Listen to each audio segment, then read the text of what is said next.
PonderWiki is an experimental prototype of a collaborative way to have conversations and analyze complex issues to achieve deeper understanding. Users work together to create what we call ponders, which are collections of logic and evidence used to analyze a topic claim.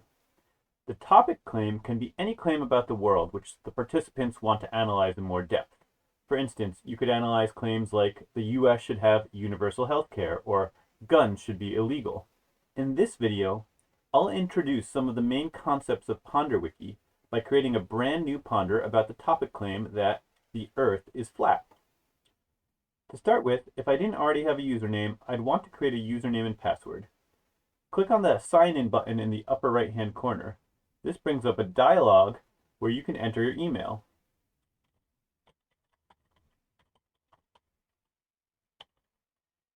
If your email is not already in the system, it will then ask you for your first and last name and to choose a password. Since I already have a username and password, I'll just use those.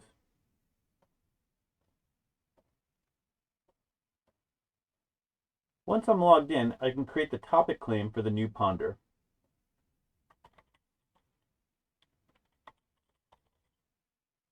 Because absolute claims about the real world are much harder to prove, it usually facilitates analysis to specify a standard of evidence.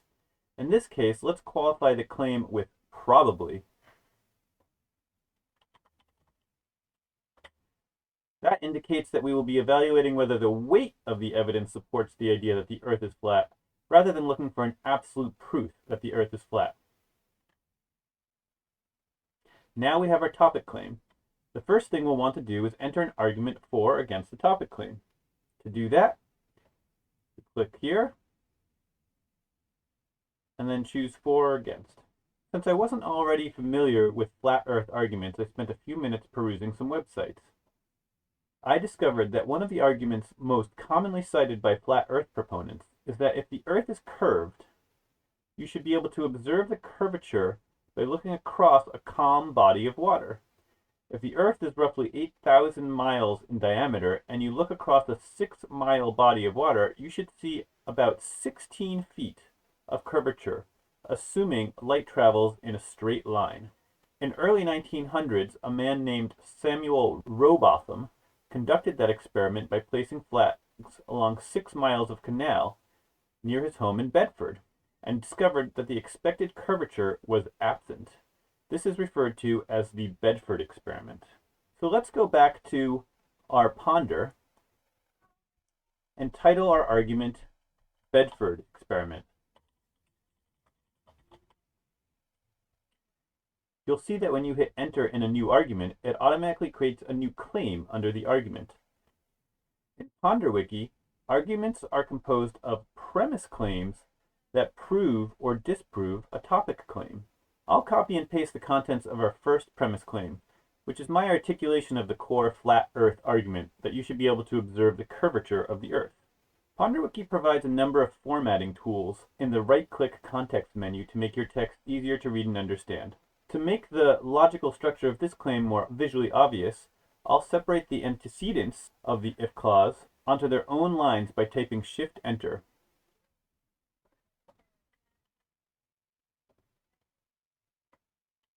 Just note that because enter creates a new proposition, you have to hold down Shift to add a new line. Then I'll put them into a list.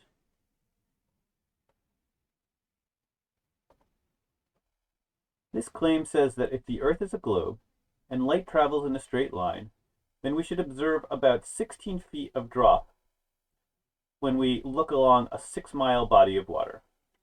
But we'll need more claims than that to disprove the round Earth claim. First, we need to explicitly note that light travels in a straight line.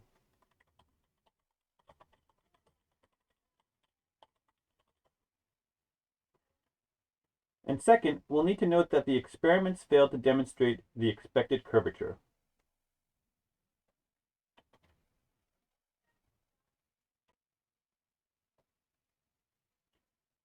Now we have the beginnings of a logical proof. If the two antecedents imply that there would be a 16-foot drop, and multiple experiments have shown that there is not a 16-foot drop, then at least one of the antecedents must be false. If we know that light travels in a straight line, then we can deduce that the Earth is not in fact a globe. However, we're not quite done. Notice that the topic claim was not that globe theory was wrong, but rather that the flat Earth theory was true. Thus, we need to do a little more work to prove that the Earth is flat. For instance, we could add a premise saying that the only plausible alternative to the theory that the Earth is flat is the theory that the Earth is a globe approximately 7,917 miles in diameter. And finally, we could add a premise saying that if the only plausible alternative to the flat Earth theory is false, then the flat Earth theory is probably true. Now I believe that these premise claims probably constitute a fairly good proof of our topic claim, meaning that if you were to accept these premise claims as true, you would have to accept the topic claim. However, the comprehensibility of this argument leaves something to be desired. One problem is that we repeat this text. The theory that Earth is a globe approximately 7,000 miles in diameter is true a couple times. PonderWiki allows us to create definitions to eliminate the need for repetition. Definitions are also crucial for node reuse, which we'll cover in a subsequent video. But for now, let's see how definitions work. So let's call the theory that the Earth is a globe the globe theory. First, we type a hashtag, and then the name of the term we're defining.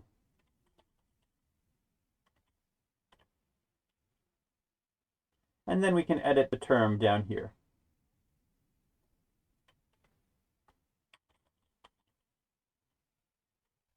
And then let's replace this other text as well.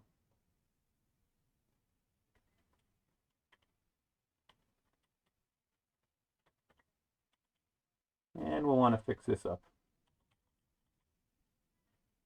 The use of that defined term reduces the amount of repetitive text that we need to read and clears things up a little bit. But another shortcoming of this argument is that there are so many premises. It can be hard to see how they relate to each other. One way we can make this argument more comprehensible is to break it into a couple pieces and add some depth. We can do this by recognizing that these three premises all exist to prove the globe theory false. So let's create another claim that says the globe theory is false. Now we can move these three claims into a new argument under our new premise claim.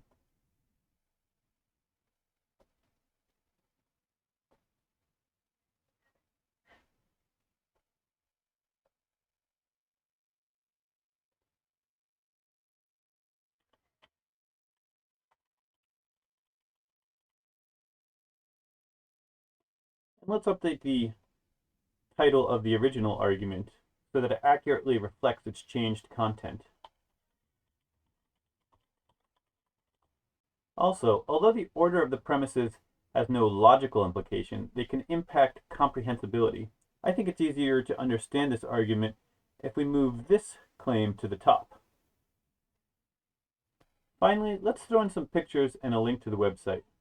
To add pictures, copy and paste an image link address. Copy image address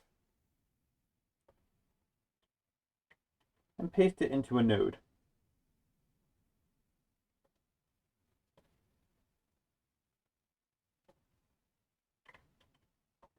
You could also use the right-click context menu.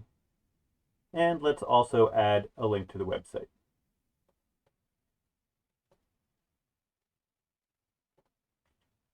Great. Now that we've sketched out our argument, let's pause to take stock. Currently, our argument has no score, which means by default it won't be visible when people visit this ponder. To make it visible, let's make sure it has a score. First, let's decide if our globe theory disproven argument is valid. Validity means that if you were to accept these three premise claims, you would have to accept the topic claim is true.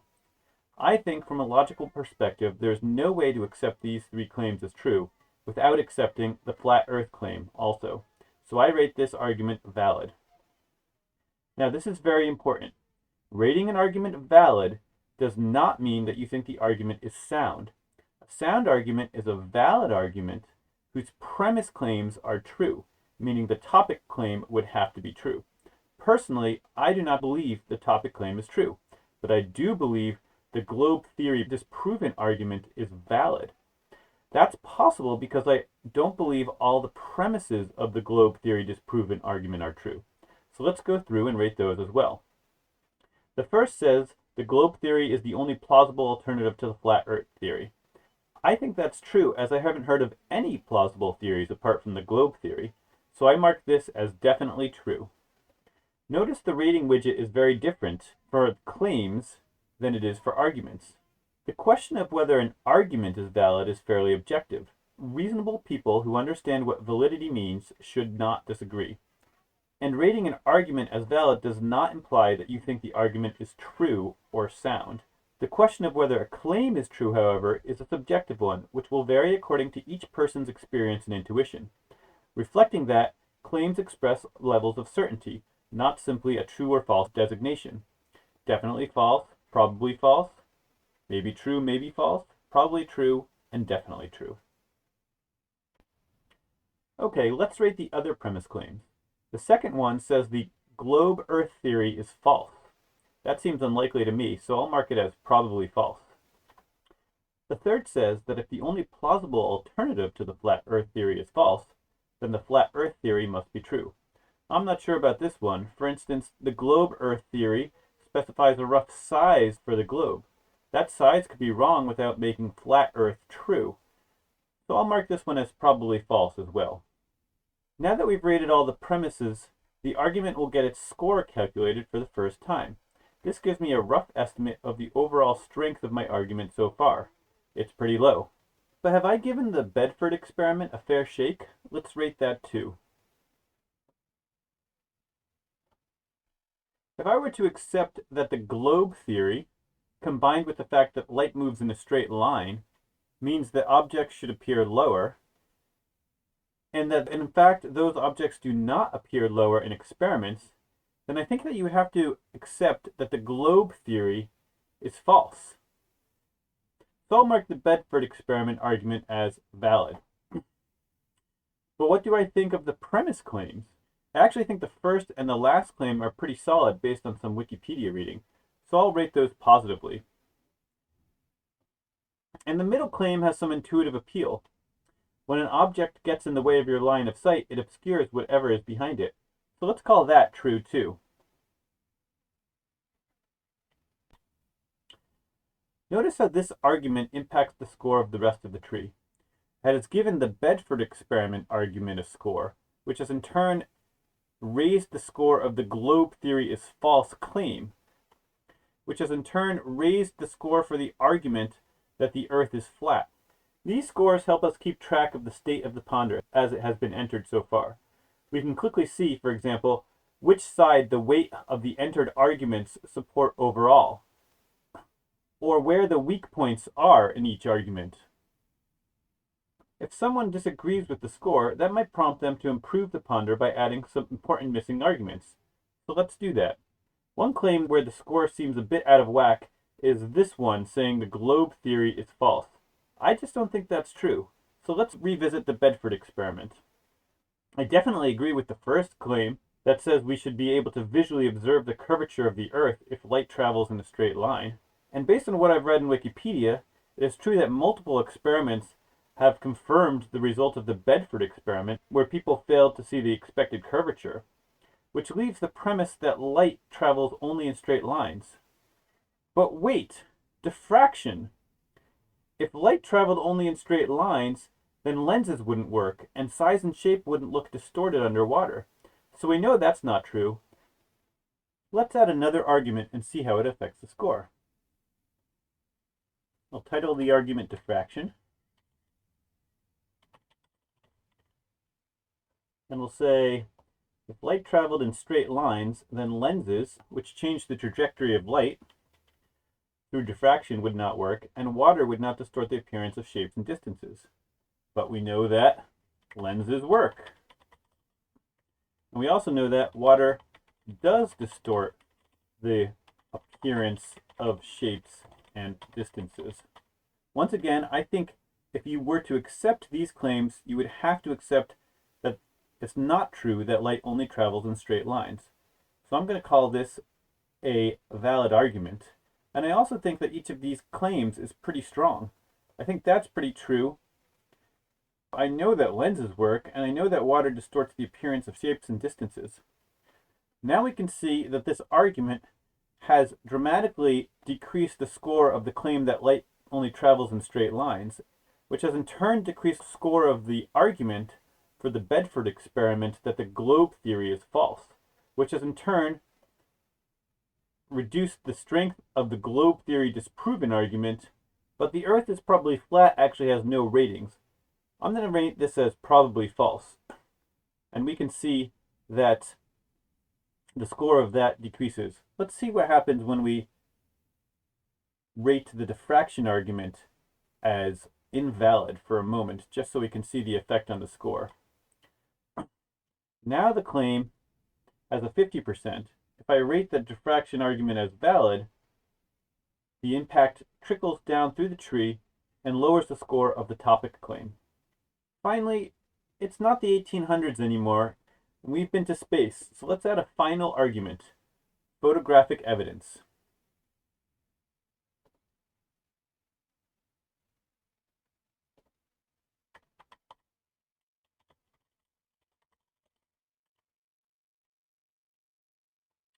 I'll go to NASA's website, where I can find a picture of the Earth from space. Again, copy the image address if you want to insert it into a claim. And let's say this is a photograph of the Earth taken from space that shows Earth is a globe. And maybe one more premise that says if a photograph taken from space shows that the Earth is a globe, then the globe theory is true. And let's give this a rating. Once again, I think that if you were to accept these two premise claims, you would have to accept that the globe theory is false claim is itself false. So I'm going to give this a valid rating. And I think this is definitely a picture of the Earth taken from space. And I think that if we have pictures of the Earth taken from space, that definitely shows that the globe theory is true. So I'm going to give those positive scores. Now, what this has done is has pretty dramatically reduced the strength of the claim that the globe theory is false, which has in turn reduced the globe theory disproven argument to almost nothing, and the Earth is probably flat claim even further down. Notice that some of the arguments here are quite weak. The Bedford experiment has only a 2. So if we collapse the arguments here to only show strong arguments, the Bedford experiment will disappear entirely. And similarly, if we collapse the arguments for the Earth is probably flat to only show strong arguments, all of the arguments will disappear. So if you're looking for these arguments, make sure you expand to see also the weak arguments. So hopefully that gives you a sense of how to create a ponder. When you're first starting out, it can be difficult to learn to express your internal reasoning in a more rigorous form. But as you practice, it quickly gets easier. It's also not uncommon to find that you start in the middle of the argument, as we did with this premise, and that as a result, you have to restructure and move claims around as you develop your proof, as I had to. However, through that process, you'll find that you improve the clarity of your own thinking and analysis. And now that this ponder has been created, anyone in the world can come and add further arguments and contribute their ratings of the claims. As they do, the scores will automatically update so the system can highlight the strongest arguments for and against each claim for each subsequent person who visits this ponder. Perhaps one day this ponder could be a useful resource for someone who stumbled upon flat Earth theory on the internet and wants to understand the arguments in more depth. One more note before you go. If you want to add arguments to the flat Earth ponder, you'll notice that you can't edit my argument. Let's log out to see.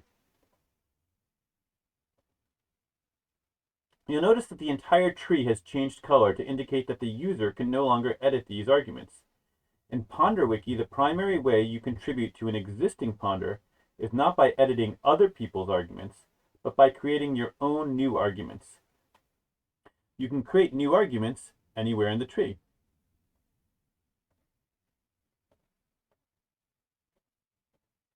You also can't edit other people's claims. Generally, you shouldn't even edit your own claims if people have already rated them or created arguments for and against them, because there could then be a mismatch between the ratings and arguments and the content of your claim. But you can reuse other people's claims in your own arguments. By reusing claims, you can avoid the need for duplicating the entire tree of arguments under an existing claim. I'll show how this works in a subsequent video. Alright, that concludes this video on how to create new ponders. Thanks for watching.